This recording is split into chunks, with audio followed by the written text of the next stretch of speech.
নিজের জন্য আসলে এখন কিনা হয় নাই, আরো দেখবো। আসলে ঈদের তো এখন আরো বেশ কিছুদিন বাকি আছে, তো দেখা যাক সামনে আর কি আরো নিউ নিউ কালেকশন আসলে কিনবো। অনেক বেশি কিছু কিছু জিনিস হচ্ছে প্রত্যাশিত, আবার অপ্রত্যাশিত আসছে। কিছু কিছু জিনিস হচ্ছে ধরেন যেটা প্রত্যাশা করা যায় না, অনেক তুলনায় অনেক বেশি, আবার কিছু কিছু অনেক কম হয়ে যায়। মা সবার জন্য এখনো কেনা হয়নি, অর্ধেক কেনা হয়েছে, আবার কিছু বাকি আছে। আমার জন্য 2টা জামা কিনছি, একটা প্যান্ট কিনছি, এগুলাই সব মিলে।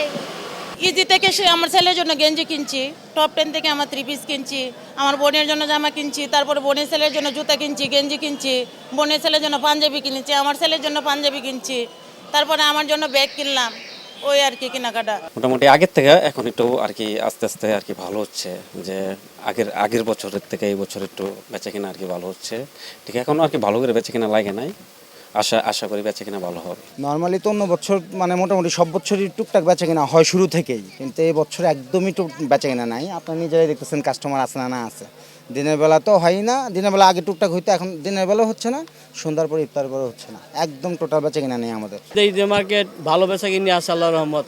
আল্লাহ সারা বাংলাদেশই আছে, গত বছর এইবার বেচা অনেক ভালো, কোনো মানুষের ঋণ কিছু নাই, বর্তমানে ভালো আছে আল্লাহর রহমত। মানুষকে আমরা এই মর্মে আশ্বস্ত করতে চাই, যারা আগামী আসন্ন ঈদ উপলক্ষে বিভিন্ন রকমের কার্যক্রম করছেন, ব্যবসা প্রতিষ্ঠানের সাথে যারা আছেন, যারা ক্রেতা যারা আছেন, তারা যেন নির্বিঘ্নে তাদের কাজ সমাপ্ত করতে পারেন।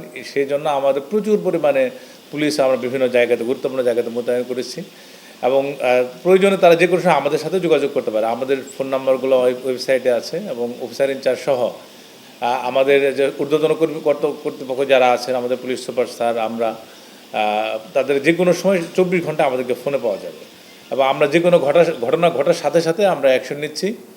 এবং চুরি, ছিনতাই এবং চাঁদাবাজি প্রতিরোধে আমাদের সর্বোচ্চ যে সক্ষমতা আছে, এবং আমরা জিরো টলারেন্স নীতি ঘোষণা করেছি, যে এখানে যে কেউ এর সাথে যুক্ত বা যদি কেউ তাকে সহায়তা করে, যদি তাকে কেউ মদত দান করে, আমরা তার বিরুদ্ধে অ্যাকশনে যাব।